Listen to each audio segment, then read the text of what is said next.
कोई चीज छिपती नहीं है। आजकल इंटरनेट का जमाना है। मेरा मामला भी एक बढ़ा और मैं नहीं चाहता था कि मैं कुछ बात अपने मामले को लेकर बोलूं, लेकिन मुझसे हमारे पीछे बैठे हुए एक साहब कहने लगे, नहीं मौलवी साहब यहाँ बड़ी गलतफहमियां हैं। तो अब गलतफहमियां जिसके अंदर है तो उसको तो हम दूर कर नहीं सकते, वो तो रहेंगी।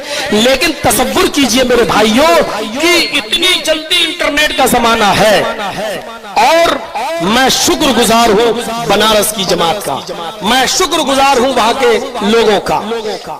यकीन कीजिए एक शख्स से हमारी इटावा में राजनीतिक लड़ाई कह लो, सियासी लड़ाई कह लो, ये 10 साल से चली आ रही है। बदकिस्मती से वो भी मौलवी है। नाम लेने की जरूरत नहीं है, आप लोग समझ गए होंगे। और उसने अपना वो चोला बदलता रहता है। मऊ में भी आया था, उसको देवबंदी लोग बुलाते हैं तो वो देवबंदी बन जाता है, बरेलवी बुलाते हैं तो वो बरेलवी बन जाता है, शिया बुलाते हैं तो वो शिया बन जाता है। इटावा में जैनियों ने बुलाया तो वो जैनी भी बन गया। और जहाँ शिवलिंग बनते हैं वहां जाकर वो माथा भी टेक लेता है और वो टीका भी लगा लेता है। उसको पैसा चाहिए एनजीओ के नाम पर कि मैंने इतने गैर मुस्लिमों को मुसलमान किया, मेरा इतना बड़ा एनजीओ चल रहा है, इतना बड़ा मदरसा, जबकि सब झूठ है, सब फ्रॉड है। चूंकि मैं पूरे मगरबी यूपी का अमीर हूं, मैं उसको तस्दीक लिख कर नहीं देता हूं। मैं कहता हूं तुम्हारे पास 2 बच्चे जब मदरसे में नहीं पढ़ रहे तो मैं क्यों लिख कर दूं? तो वो 10 साल से ये दुश्मनी चली आ रही है कि ये मेरा बाहर चंदा नहीं होने देता है, जहां होता है वहां रोक देता है, और जब कोई तलाश करने आता है मेरा मामला तो ये कह देता है यहाँ कुछ नहीं। तो बहुत से मामलात में उसने हमें फंसाना चाहा, लेकिन जब कोई दाल नहीं गली तो उसने बनारस की एक लड़की को जो दिमाग से पागल है, 6 साल से उसका दिमाग का इलाज चल रहा है, वो फजर की नमाज पढ़कर, फजर की नमाज के टाइम अजान के बाद वो निकलती है और इटावा का वो मौलवी 4 लोगों के साथ 4 व्हीलर यानी 4 पहिए वाली गाड़ी लेकर गोल गड्ढा पे खड़ा हो जाता है और उस लड़की को फोन करके बुलाता है। वो लड़की सुबह फजर की नमाज के टाइम पर गोल गड्ढा पहुंचती है, जलालीपुरे की रहने वाली है, और उस लड़की को टाटा सोमो में अपनी 4 व्हीलर गाड़ी पर बिठाकर इटावा लाता है। और 4 दिन उन 4 लोगों ने उसको अपने पास रखा, करहल, मैनपुरी और इटावा, उसको बहुत सी जगह घुमाया और उसको पढ़ाया, लिखाया, समझाया, उसके दिमाग में एक बात भर दी और वो उसको यहाँ भेज दिया ट्रेन पे बिठाकर। और इटावा की पुलिस उसको लेकर आई। इटावा की पुलिस की दिमाग से पागल है, इसको इसके घर तक पहुंचे तो उसको थाने में लेके आई। जब जैतपुरा थाने में लेके आई तो वो 4 दिन में बहुत कुछ सीख चुकी थी और 4 दिन में सीखने के बाद उसने जैतपुरा थाने में हमारे खिलाफ FIR दर्ज की कि मौलाना जर्जीस मेरे घर आए 19/11/2015 को और उन्होंने मेरा जबरदस्ती मुंह पकड़ा दिन में 2 बजे और मेरे साथ गलत काम किया। लेकिन अल्लाह जजाए खैर दे उसके माँ बाप को। उस लड़की को एक तरफ बिठाल कर जब उसके माँ बाप को बुलाया तो उसके माँ बाप से पूछा कि तुम मौलाना जर्जीस को जानते हो? उन्होंने कहा कि हाँ, जलसा करने आते हैं, मैं जानता हूँ, मशहूर आदमी है। कहा नहीं, तुम्हारे घर कभी आए? कहा नहीं, हमारे घर तो नहीं आए। कहा तुम्हारी लड़की बोल रही है कि मेरे घर पे आए और 2 बजे दिन में 19/11/2015 को मेरे साथ गलत काम किया। तो कहने लगे साहब वो तो दिमाग से पागल है, वो तो कई दिन घर से भाग जाती है और कई मरतबा भागी है। अभी भी देखिए 4-6 दिन से गायब थी और मैंने इसलिए FIR नहीं की कि वो तो उसकी आदत है चली जाने की। हम मौलाना जर्जीस को बिल्कुल बेकसूर मानते हैं, वो हमारे घर कभी नहीं आए। ये बाकायदा चार्जशीट पर पुलिस ने लिखा है। लेकिन लड़की के दिमाग में भर दिया या पैसा दे दिया उसको इतना। अब वो लड़की का जब 164 का बयान हुआ, कलम बंद बयान जिसको बोलते हैं, उसमें उस लड़की ने 15 दिन के बाद दूसरा बयान दिया। उसने कहा मजिस्ट्रेट के सामने कि मौलाना जर्जीस कभी मेरे घर नहीं आए, मुझे बनारस में जब जलसा करने आते थे तो मुझे होटलों में बुलाते थे और होटल में मेरे साथ गलत काम करते थे और मैं 2 साल से मेरे साथ जबरदस्ती कर रहे हैं। तो जज ने पूछा भी उससे, मैडम जबरदस्ती एक बार होती है, बार-बार तो नहीं होती, 2 साल से जबरदस्ती हो रही तुम्हारे साथ? तो कहा नहीं, वो कह रहे हम शादी कर लेंगे और अब शादी नहीं कर रहे हैं। तो बस इस बयान को लिखकर उसने जैतपुरा थाने को अलर्ट कर दिया कि आप जो है तफ्तीश करिए कौन सी होटल थी, कौन सी। अब लड़की से पूछा जा रहा है कि कौन सी होटल थी, किस होटल में तुम गई हो, 2 साल से तुम होटल जा रही हो। तो लड़की का बयान है जो चार्जशीट पर लिखा हुआ है कि मैं होटल जानती नहीं हूँ, पहचानती नहीं हूँ, और अगर मुझे होटल तक ले जाया गया तो मैं होटल पहुंच भी नहीं पाऊंगी। अरे 2 साल से तुम जा रही हो तो होटल नहीं कहा, नहीं मैं नहीं जानती होटल कौन सी थी, मैं भूल गई।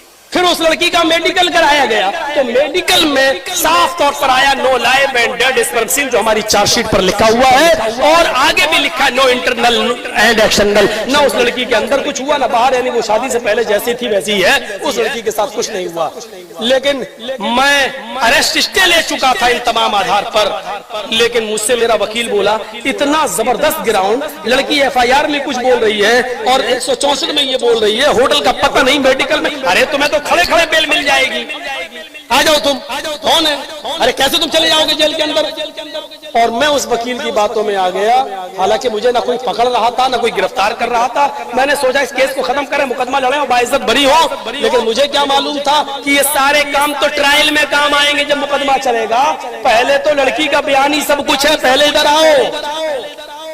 और जैसे ही मैंने सरेंडर किया अपने आप को, वो मेरे खिलाफ इतने वकील खड़े हो गए, और पूरा विश्व हिंदू परिषद, बजरंग दल, ये सब आसाराम अंदर जा सकता है तो मौलवी क्यों नहीं जा सकता, ये वो हंगामा ना, दुनिया भर की बातें शुरू हुई, और मैंने अपने पैरों पे खुद कुल्हाड़ी मार ली और सरेंडर होकर अब अंदर हुआ। तो फिर हालात ऐसे बदल गए कि 2-3-5 दिन में जमानत हो जानी थी, लेकिन फिर इलेक्शन आ गए।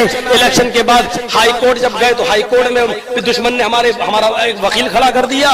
उस वकील ने कहा अरे ये तो बाल ठाकरे के खिलाफ बोले, अडवाणी के खिलाफ बोले, इनके ऊपर तो बड़े मुकदमे चल रहे हैं। वो हाई कोर्ट ने भी मेरा क्रिमिनल रिकॉर्ड मंगा लिया कि इनका क्रिमिनल रिकॉर्ड मंगाओ, उसके बाद देखेंगे। अब क्रिमिनल रिकॉर्ड कोई हो तब तो है, कोई रिकॉर्ड नहीं। हर थाने से मेरे पास नील कोई थाने में रिपोर्ट ही नहीं है, सारे थानों से रिपोर्ट आई। हाँ, कानपुर में एक मुकदमा था मेरे ऊपर 153 का, तो वो मुकदमा उसमें मैं बेल पे छूटा हुआ था। तो हमारे वकील ने बहस की, अरे 153 क्या, आजकल शराबी को शराबी कह तो वो FIR करा देता है, जुआरी को जुआरी कह तो वो FIR करा देता है, तो ये कोई मुकदमा नहीं है, कोई अपराध नहीं है।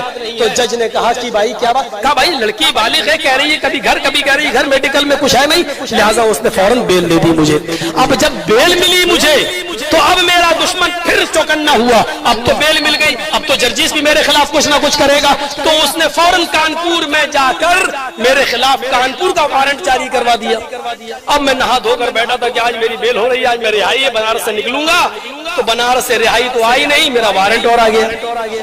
मैंने कहा भाई मेरी रिहाई क्या हुई? कब तुम्हें कानपुर जाना पड़ेगा, ट्रांसफर होगा। मैंने कहा क्या हुआ?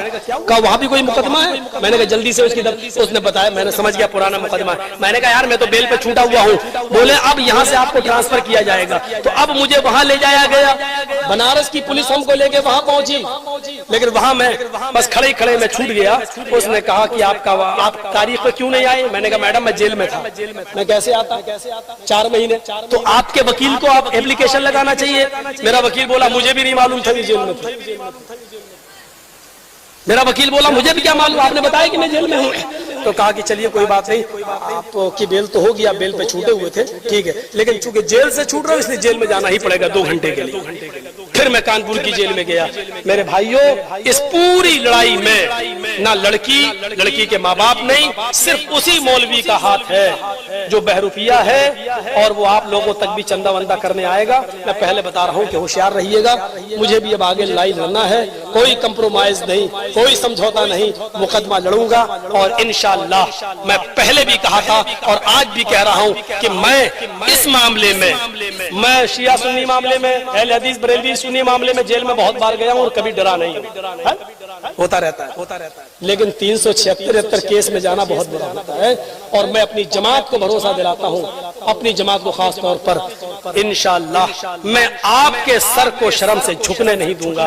कभी इस तरीके का मामला मेरे साथ इंशाअल्लाह नहीं देखोगे। ये इल्जामात वक्ती तौर पर हैं, कोर्ट में मुकदमा चलेगा, लड़की ना होटल साबित कर पाएगी, ना होटल में एंट्री साबित कर पाएगी, ना उसके घर में हमें कभी कोई बता सकता कि मैं कभी गया हूं, और ना मेडिकल रिपोर्ट में कोई साबित कर सकता है कि मेरा काम किसी होटल में एंट्री नहीं, कभी उस लड़की की शक्ल तक नहीं देखी है। इंशाअल्लाह सच सच होता है और एक दिन ये सूरज की तरह चमकेगा। कुछ बदलियां आती हैं और सूरज को चमकने से